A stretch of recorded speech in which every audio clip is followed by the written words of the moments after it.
뉴딜 신화의 진실. 루스벨트는 정말 자본주의를 구했는가? 1930년대 미국 자본주의 위기와 노동운동의 교훈. 오늘 우리가 다룰 이야기는 한 시대의 신화에 관한 것입니다. 1930년대 미국, 그러니까 대공황 시절의 이야기죠. 많은 분들이 이 시기를 떠올릴 때 가장 먼저 생각하는 단어가 있을 겁니다. 바로 뉴딜 정책입니다. 프랭클린 루스벨트가 자본주의를 구해냈고 노동자들에게 일자리를 주었으며 미국을 다시 일으켜 세웠다는 그 이야기 말입니다. 위기가 오면 국가가 개입해서 일자리를 만들고 복지를 늘리고 자본주의의 거친 면을 부드럽게 만들어주면 된다는 거죠. 이게 바로 뉴딜 신화의 핵심입니다. 그런데 정말 그랬을까요? 뉴딜은 정말 미국 자본주의를 구원한 기적이었을까요? 그리고 그 시기에 미국 노동자들은 그저 루스벨트가 베푼 시혜를 감사히 받기만 했을까요? 오늘 우리가 살펴볼 진실은 학교 교과서나 주류 다큐멘터리가 들려주는 이야기와는 상당히 다릅니다. 1930년대 미국에는 두 개의 거대한 흐름이 있었습니다.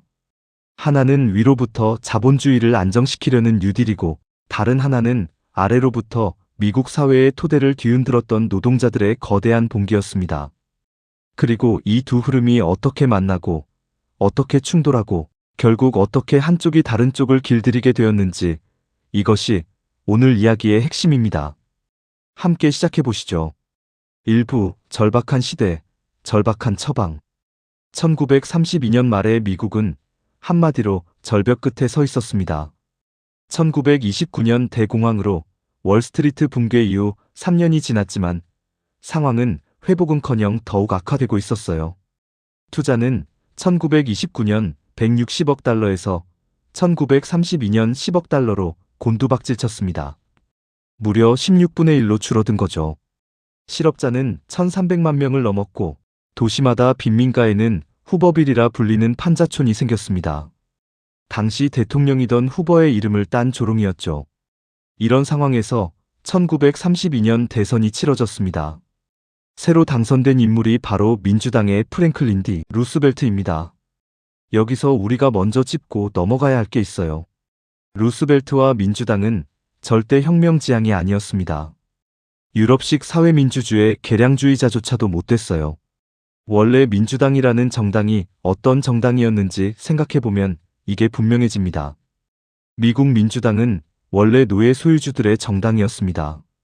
남부의 백인 분리주의자들, 북부의 거물 정치인들, 그리고 대자본가들의 동맹체였죠. 그런데 왜 이런 정당이 갑자기 노동자들에게 우호적인 정책을 펴게 됐을까요? 답은 간단합니다. 자본주의 자체가 위기에 처했기 때문입니다. 체제 전체가 무너질 위험에 처했을 때 지배계급의 일부는 이걸 살리기 위해서라면 자기들의 정통 교리를 일부 양보할 수도 있다고 판단한 거죠. 당시 미국 의회에서 어떤 법안까지 진지하게 논의됐는지 아세요? 주당 노동 시간을 30시간으로 줄이는 법안이었습니다. 일자리를 나눠서라도 어떻게든 실업자를 줄여야 한다는 절박함의 표현이었죠.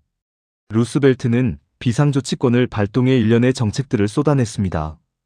이게 바로 우리가 뉴딜이라고 부르는 것이에요.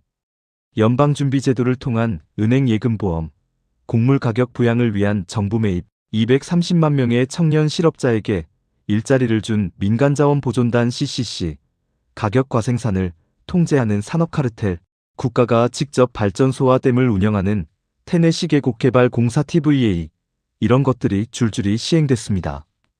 여기서 또 하나 중요한 게 있어요. 노동조합 결성을 더 쉽게 만들고 임금을 올려서 소비 수요를 늘리는 조치들도 포함됐다는 점입니다. 이건 단순히 착한 정책이 아니에요. 자본주의의 위기를 노동자들의 구매력을 끌어올림으로써 해결해보겠다는 발상이었죠. 당연히 사람들은 열광했습니다. 그도 그럴 것이 직전 후보 정부가 어떻게 했는지 보세요. 1932년 워싱턴에서 제1차 세계대전 참전 군인들이 약속받은 연금을 달라며 시위를 벌였는데 후보의 대응 방법을 볼까요? 백마탄 메가더 장군이 이끄는 차검한 군인 2만 5천 명을 보내서 옛 전우였던 사람들을 두들겨 팼습니다. 이런 정부 다음에 등장한 루스벨트는 비록 최저임금의 끔찍한 노동 조건이긴 했어도 어쨌든 일자리는 주는 듯 보였으니까요.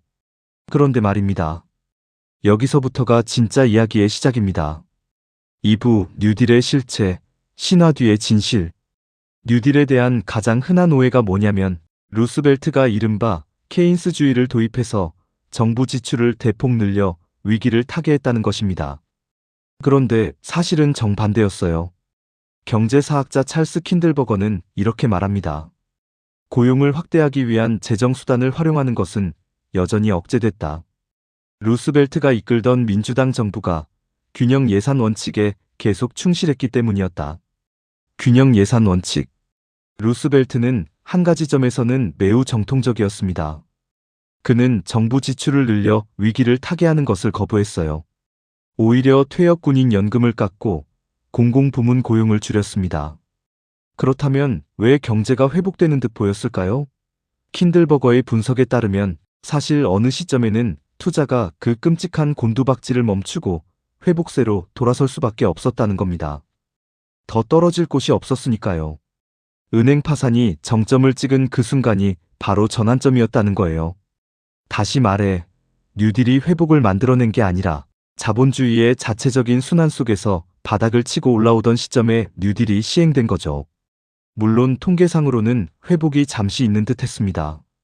1933년 7월까지 생산이 1920년대 중반 수준의 59%에서 100%까지 회복됐어요. 실업자도 1933년 1370만 명에서 1935년 1200만 명으로 줄었습니다. 그래서 사람들은 뉴딜이 기적을 만들어냈다고 믿게 됐죠. 하지만 잠깐만요. 1937년 뉴딜이 시작된 지 4년이 지난 시점에도 미국 노동자 7명 중 1명은 여전히 실업자였습니다. 더 충격적인 건 그 다음입니다. 1937년 8월 미국 역사에서 가장 급격한 경기 후퇴가 시작됐어요. 단 4개월 만에 철강 생산량이 3분의 2 이상 줄었고 면직물 생산은 40% 줄었으며 농산물 가격은 4분의 1로 떨어졌습니다. 1932년부터 여러 지표에서 확인할 수 있었던 성공의 절반이 단번에 사라졌어요. 이게 무엇을 의미할까요? 뉴딜은 자본주의의 근본 모순을 해결하지 못했다는 겁니다. 그저 일시적으로 봉합했을 뿐이에요. 이 자본주의 모순이 진짜로 해결된 건 뉴딜이 아니라 제2차 세계대전이라는 인류 역사상 가장 거대한 학살의 도가니 속에서였습니다. 전쟁 산업이 모든 잉여 생산력을 흡수하면서 비로소 미국 자본주의는 위기에서 벗어난 거죠. 자본주의가 자기 위기를 어떻게 해결하는지 우리는 이 사실 하나로도 충분히 알 수 있습니다. 자, 이게 위로부터의 이야기였습니다. 그렇다면 아래로부터는 어땠을까요? 자신이 노동자라면 아래로부터의 이야기에 주목해야 합니다. 3부 1934년 노동자 봉기의 폭발. 뉴딜이 남긴 아주 중요한 부산물이 하나 있었습니다. 노동자들이 자신의 투쟁 역량에 대해 새로운 자신감을 갖게 됐다는 거예요. 여기서 중요한 건 그 자신감이 루스벨트의 시혜에서 온 게 아니라는 점입니다. 그것은 노동자들 자신의 투쟁에서 나왔어요. 사실 뉴딜이 시작된 1006개월 동안 파업 노동자 15명이 살해당하고 200명이 다치고 수백 명이 체포됐습니다. 그러니까 노동자에게 우호적이라던 루스벨트 정부 아래서도 자본가와 경찰의 폭력은 멈추지 않았던 거죠. 그런데 1934년 세 곳에서 일어난 파업이 미국 노동운동의 풍경을 송두리째 바꿔놓았습니다. 첫 번째, 오하이오주 톨레도 오토라이트라는 자동차 부품 공장에서 벌어진 파업이었습니다. 두 번째, 미네소타주 미니애폴리스 화물트럭 운전사들의 파업이었어요. 세 번째, 캘리포니아주 샌프란시스코 부두 하역 노동자들의 파업이었습니다. 이 세 파업의 공통점이 뭐였을까요? 첫째, 노동자들이 법원의 금지 명령을 무시했습니다. 둘째, 파업 파괴자들과 경찰에 맞서 물리력으로 자신들을 방어했습니다. 셋째, 모두 승리했습니다. 그리고 넷째, 새 파업을 모두 전투적 사회주의자들이 주도했다는 사실입니다. 미니애폴리스에서는 트로츠키주의자들이 파업을 이끌었습니다. 샌프란시스코에서는 공산당원들이 주도했어요. 톨레도에서는 전직 목사 출신의 급진주의자 아브라함, 요하네스 머스테를 지지하는 사람들이 이끌었습니다. 여기서 우리는 매우 중요한 역사적 교훈을 봅니다. 미국이라는 사회주의 운동이 가장 약한 자본주의 중심국에서조차 결정적인 노동자 투쟁의 순간에는 혁명적 사회주의자들이 그 한가운데에 있었다는 것입니다. 그들의 조직 능력, 이론적 무장, 그리고 무엇보다 자본주의 국가에 대한 환상의 거부. 이것이 승리의 결정적 요인이었습니다. 1919년 철강 산업의 거대한 파업이 패배한 이후 15년 만에 미국 노동자 계급은 처음으로 큰 승리를 거뒀습니다. 그리고 그 승리는 들불처럼 번져나갔어요. 이 시기 산업별 노동조합 회의를 중심으로 한 연좌농성 투쟁에 대해 좀 더 깊이 들여다보겠습니다. 1934년의 승리는 곧바로 자동차 산업의 노조 활동가들 사이에서 격렬한 논쟁을 불러일으켰습니다. 핵심 쟁점은 이거였어요. 이제 우리는 직능별 노동조합을 산업별 노동조합으로 개편해야 한다라고요. 이게 왜 중요했을까요? 직능별 노조는 기능공, 숙련공 같은 특정 직종의 노동자들만 조직했어요. 자동차 공장이라면 기계공은 기계공끼리, 도장공은 도장공끼리 노조를 따로 만든 겁니다. 그런데 이 방식으로는 거대한 대량 생산 공장의 비숙련 노동자들, 컨베이어 벨트 앞에 수만 명을 조직할 수가 없었어요. 그리고 자본가들은 이 분열을 이용해서 노동자들을 분쇄했습니다. 산업별 노조란 한 산업 안의 모든 노동자를 직종 구분 없이 하나로 묶는 방식입니다. 자동차 산업이면 기계공이든 청소부든 사무직이든 다 함께. 이렇게 되면 자본가의 분할 통치 전략을 깨뜨릴 수 있죠. 1933년 노조원 수는 200만 명을 약간 웃도는 수준이었습니다. 1920년에 400만 명에서 절반으로 줄어든 상태였죠. 노조 지도자들의 영향력은 바닥이었습니다. 그래서 일부 주류 노조 지도자들이 결단을 내렸어요. 특히 광부 노조의 존 L. 루이스였죠. 그들은 산업별 노동조합회의 CIO를 결성합니다. 여기서 한 가지 짚고 갈 게 있어요. 존 L. 루이스라는 사람이 어떤 인물이었느냐 하면 정치에서는 공화당, 경제에서는 애덤 스미스 추종자, 그의 노조에서는 독재자였습니다. 즉, CIO를 만든 사람들조차 사회주의자가 아니었던 거죠. 그저 자기들의 영향력을 회복하기 위해 위기를 활용한 것뿐입니다. 그러나 일단 산업별 조직이라는 형식이 만들어지자 기층의 폭발적 에너지가 그 안으로 쏟아져 들어왔습니다. 1935년 12월부터 1936년 1월까지 오하이오주 에크론에서 구시어와 파이어스톤 고무공장 노동자들이 처음으로 공장 점거 연좌농성을 벌였습니다. 같은 해에 비슷한 농성 파업이 40여 건 일어났어요. 그리고 1936년 12월 미시간주 플린트의 제너럴 모터스 GM 공장에서 미국 노동운동 역사상 가장 유명한 파업이 시작됩니다. 노동자 15만 명 중 14만 명이 연좌농성이나 피케팅에 참가했습니다. 자그마치 44일간의 점거 끝에 미국 최대의 제조업 회사가 노조를 인정하지 않을 수 없었어요. 그 당시 노조 활동가였던 아트 프라이스의 회고를 들어봅시다. 계급 투쟁의 물꼬가 터졌다. 안자라는 구호가 나라의 한쪽 끝에서 다른 쪽 끝까지 울려 퍼졌다. GM 파업이 끝나고 한 달 후에 약 19만 3천 명의 노동자들이 247건의 연좌농성에 참여했다. 1937년 말까지 거의 50만 명의 노동자들이 이 무기를 사용했다라고요.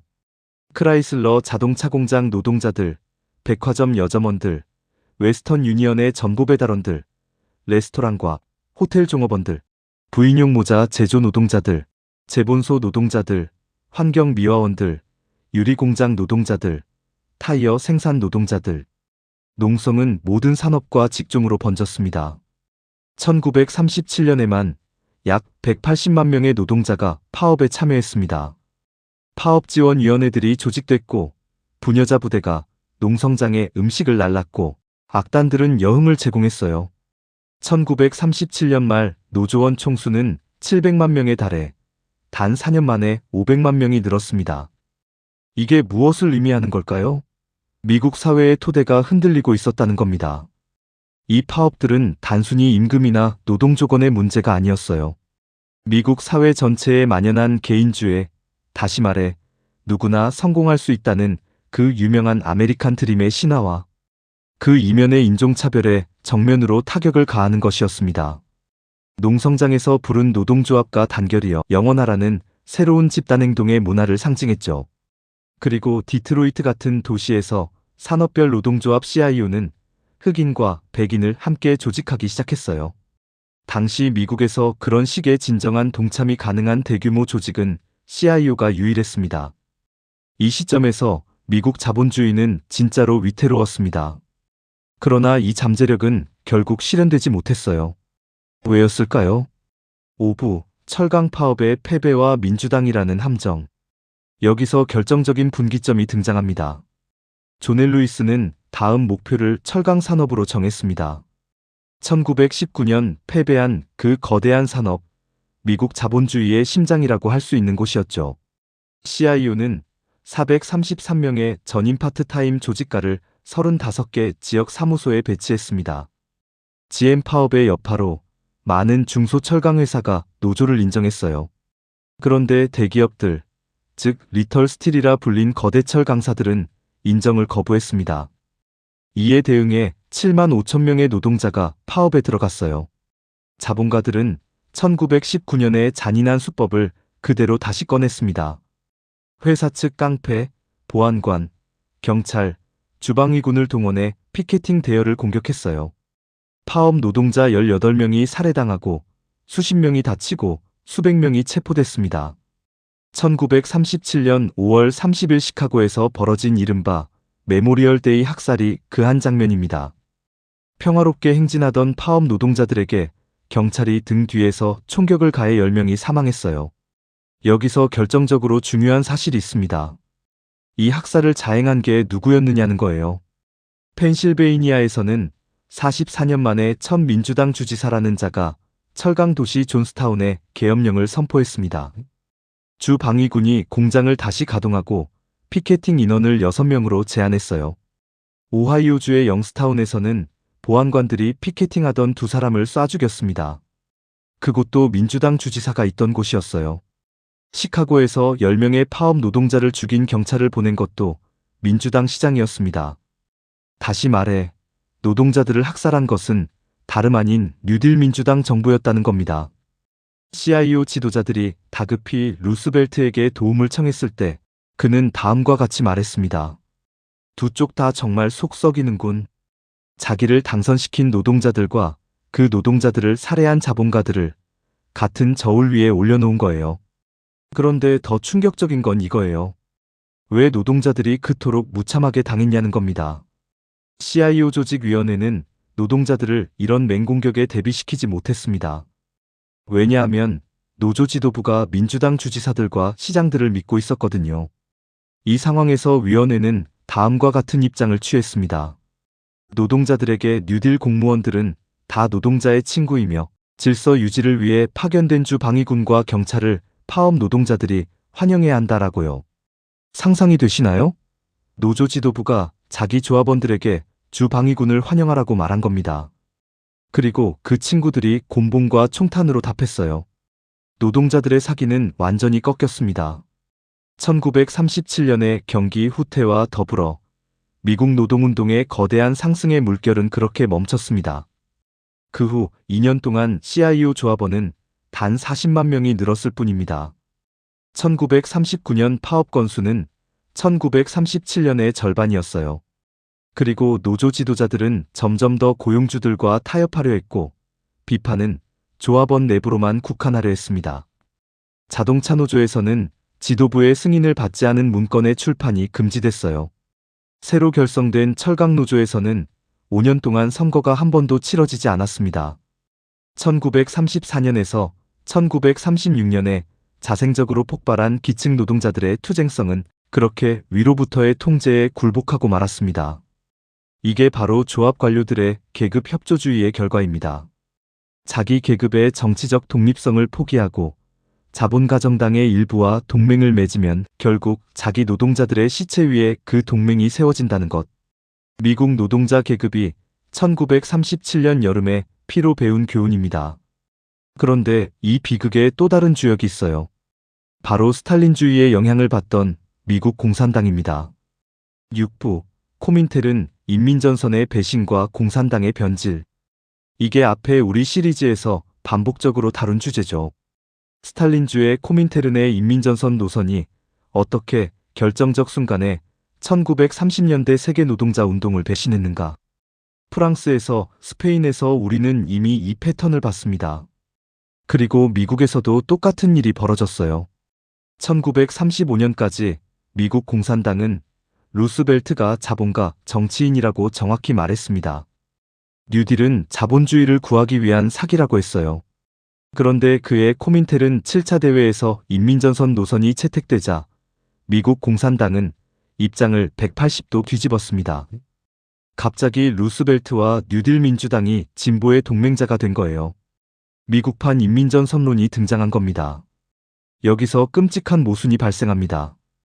1934년에 위대한 파업들 중에서 샌프란시스코 부두 파업을 직접 이끌었던 게 누구였을까요? 공산당원들이었어요. 1935년에서 1937년의 CIO 조직 사업에서 가장 헌신적으로 일한 활동가들이 누구였을까요? 공산당원들이었어요. 그들의 용기와 헌신은 진짜였고 수많은 신참 조합원을 매료시켰습니다. 그런데 바로 그 공산당이 이제 노조 지도자들을 통해 민주당 정치인들에 대한 환상을 퍼뜨리는 일에 앞장선 겁니다. 현장 조합원들이 민주당과의 편안한 관계를 해치는 일을 못하도록 단속하는 일에 앞장선 겁니다. 결과가 뭐였을까요? 1937년 펜실베이니아 민주당 주지사가 계엄령을 내렸을 때 영스타운 민주당 주지사 아래서 보안관이 피켓을 쏠 때, 시카고 민주당 시장의 경찰이 10명을 죽였을 때 노동자들은 정치적으로 무방비 상태였습니다. 자기들이 의지해야 한다고 배운 그 동맹자들에게 학살당한 거예요. 스탈린주의의 죄악 중에서도 가장 잔혹한 부분이 바로 이겁니다. 그것은 단지 소련 안에서 혁명가들을 처형한 것만이 아니었습니다. 전 세계 노동자 계급의 가장 헌신적이고 용감한 활동가들, 진정으로 사회를 변혁하고자 하는 사람들의 에너지를 흡수해서 그것을 자본주의 안의 개량을 위한 압력으로 변질시킨 것입니다. 진짜 혁명을 향한 동력을 자본과 정당과의 동맹이라는 막다른 골목으로 끌고 들어간 것입니다.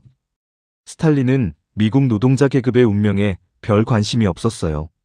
그가 원한 건 소련의 외교적 안전, 즉 미국 정부와의 관계 개선이었습니다.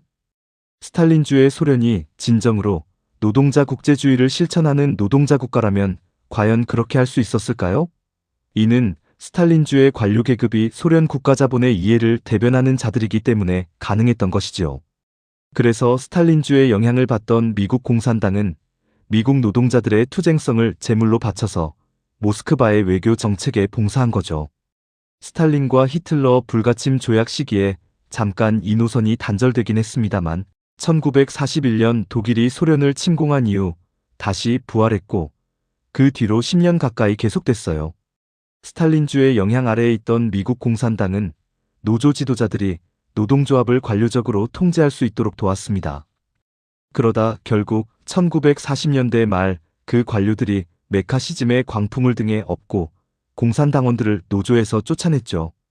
자기들이 키운 칼날에 자기들이 베인 겁니다. 이게 인민전선 정치의 비극적 경로입니다. 자본가 계급의 진보적 분파를 위해 노동자 계급의 독립성을 희생한 결과 결국엔 그 자본가 분파가 노동자 운동 자체를 분쇄하는 것을 돕는 도구로 전락한 거죠. 다음은 좌파 지식인의 변질에 대해 살펴보겠습니다. 노동운동의 정치적 변질은 문화에도 거대한 영향을 미쳤습니다. 1929년 월스트리트 붕괴는 미국 문학의 전체를 뒤흔들었어요. 작가들, 예술가들, 영화 제작자들, 음악가들은 갑자기 모든 게 송두리째 무너지는 세상을 보게 됐습니다. 지배 계급은 잠시 방향을 잃었고 중간 계급의 여러 분파까지 포함한 대중은 더 이상 그 지배 계급을 신뢰하지 않게 됐어요. 이전의 모든 가치가 의심받기 시작한 거죠. 1934년 이후에 파업과 노동운동의 고향 속에서 새로운 가치 체계가 등장하기 시작했습니다. 그리고 이건 단지 고급 예술의 문제가 아니었어요. 막 세계로 뻗어나가던 미국 대중음악, 그리고 할리우드 영화 산업도 그 영향을 받기 시작했습니다.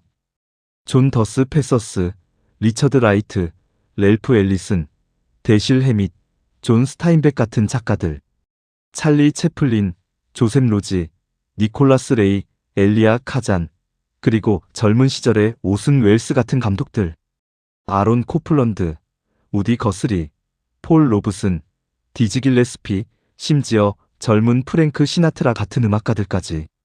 이들 모두가 자기 작품에 새로운 가치관을 반영하기 시작했어요. 1936년까지는 대다수 좌파 지식인들이 루스벨트의 유혹에 저항했습니다. 그들은 자신들이 루스벨트와는 지향이 다르다는 점을 분명히 했어요. 노동자 예술이라는 슬로건 아래 노동계급의 투쟁과 그 대중에 관심을 기울이려고 했었죠. 그런데 스탈린주의 영향을 받던 공산당이 루스벨트 지지로 돌아서면서 모든 게 바뀝니다. 스탈린주의 공산당은 자생적으로 급진화한 지식인들을 사회 변혁의 길로 인도하기를 멈췄습니다. 대신 그들이 기존 사회의 틀 안에서 적당한 압력을 행사하는 정도로 만족하게 만들려고 애썼어요. 우익이 즐겨 쓰던 미국 정신이라는 말까지 차용했습니다. 당시 스탈린주의 영향을 받던 공산당의 새 슬로건이 뭐였는지 아세요? 공산주의가 20세기의 미국 정신이다였어요. 아메리칸 정신이라는 우익의 구호를 거침없이 차용한 거죠. 스탈린주의는 당의 우호적인 작가들과 감독들에게 무엇을 주문했냐면 온건하게 행동해서 출세하고 할리우드 안에서 영향력을 키워라였습니다. 이런 조치들은 많은 급진적 예술가들을 무장해제시켰어요. 1930년대 초 미국 최고의 소설가 중 한 사람이었던 제임스 티 페럴은 이렇게 말했습니다. 1930년대에 미국에서 형성돼 전쟁 기간 동안 영화나 라디오 극이나 소설에서 분명하게 형상화된 뉴딜 문화의 풍토가 보통 사람을 다루는 사이비 포퓰리즘 문학의 탄생을 조장했다. 이 새로운 포퓰리즘 예술과 문학은 모든 인종과 종파와 계급을 통합하는 수단으로서 미국 정신이라는 관념을 강조했다.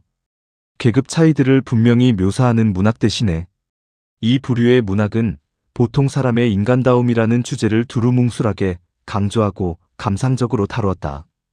또 부자들 역시 미국인이며 보통 사람과 똑같다는 생각도 주제로 삼았다라고요.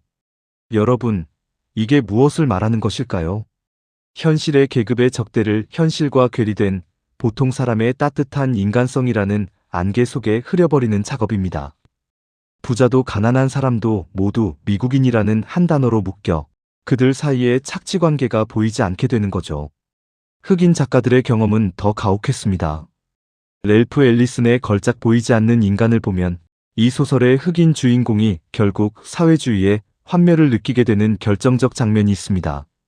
소설 속에서는 형제의 단으로 불립니다만 스탈린주의 공산당이 그에게 이렇게 말합니다. 우리는 다른 정치 집단들과 잠시 동맹을 맺고 있으며 형제들 중 한 집단의 이익은 전체의 이익을 위해 희생돼야 한다.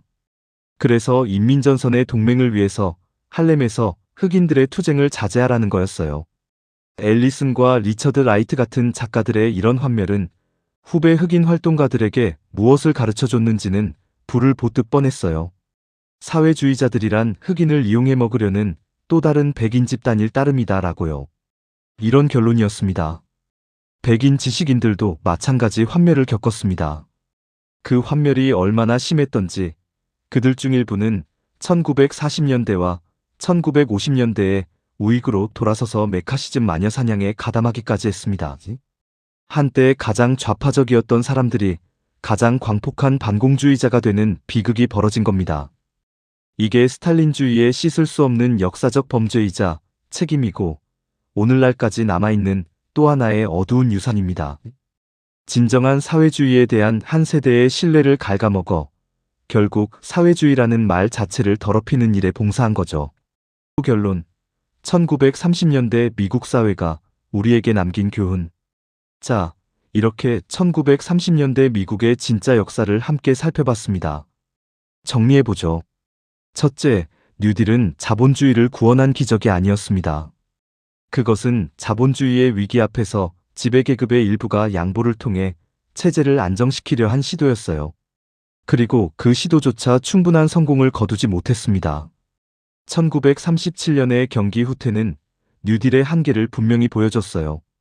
미국 자본주의의 위기는 결국 제2차 세계대전이라는 인류 역사상 최대의 대학살 속에서야 해결됐습니다. 자본주의가 자기 모순을 어떻게 해결하는지 이어지는 영상들에서 구체적으로 살펴보겠습니다. 둘째, 1934년부터 1937년까지 미국 노동자 계급은 진정으로 위대한 봉기를 일으켰습니다. 그것은 단순한 자생적 폭발이 아니라 의식적인 사회주의자들이 결정적인 역할을 한 조직된 운동이었어요. 트로츠키주의자, 공산당원, 급진주의자들이 1934년에 새 파업을 이끌었고 산업별 노동조합회에, 즉 CIO의 조직 사업을 떠받쳤습니다. 미국이라는 가장 어려운 토양에서도 결정적 순간에 혁명적 사회주의자들이 노동자 운동의 한복판에 있었다는 사실. 이게 우리에게 희망을 주는 역사입니다. 셋째, 그러나 그 거대한 잠재력은 좌초했습니다. 그 좌초의 결정적 원인은 노동자 계급의 정치적 독립성을 포기한 데 있었어요. 산업별 노동조합회의의 지도자들은 루스벨트, 그리고 나아가 민주당과 동맹을 맺는 것이 자기들의 대의를 살릴 수 있는 길이라고 생각했습니다. 그 결과는 1937년 여름의 학살이었어요. 자기 노동자들을 죽인 정부와 동맹을 맺고 있던 노조 지도자들이 노동자들에게 그 학살자들을 환영하라고 말한 겁니다. 넷째, 이 비극의 가속 페달을 밟은 게 바로 스탈린주의 코민테른의 인민전선 노선이었습니다. 1934년 미국 노동운동을 자신의 헌신과 용기로 떠받쳤던 공산당이 1936년 이후로는 노동자 계급의 독립성을 자본과 정당과의 동맹에 종속시키는 일에 앞장섰어요. 스탈린의 외교적 이해관계를 위해 미국 노동자들의 투쟁성이 제물이 된 겁니다. 그리고 같은 메커니즘이 좌파 지식인들에게도 작동했죠. 비판적 문학과 예술이 뉴딜 문화의 풍토 속에서 사이비 포퓰리즘으로 변질되어 갔습니다. 다섯째, 그러므로 1930년대 미국이 우리에게 남기는 핵심 교훈은 이것입니다. 노동자 계급의 자기 해방은 노동자 계급 자신의 정치적 독립성 위에서만 가능하다는 것. 자본가 계급의 진보적 분파와의 동맹은 처음에는 달콤해 보일지 몰라도 결국 노동자 계급 운동의 무덤이 된다는 것.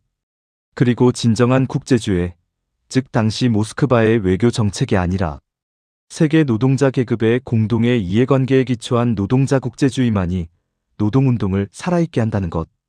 오늘날 우리가 사는 세상도 그때와 닮은 점이 많습니다. 자본주의는 또다시 깊은 위기에 빠져 있고 각종 뉴딜의 변종들이 위기관리 처방으로 제시되고 있어요.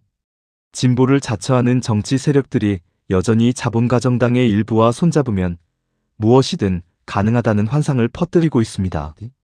1930년대 미국 노동자들이 피로 배운 교훈을 우리는 다시 한번 반복해야 할까요? 아니면 그들의 경험을 우리의 무기로 삼아 같은 함정에 빠지지 않는 길을 가야 할까요? 이게 우리 시대의 질문입니다. 함께 해주셔서 감사합니다.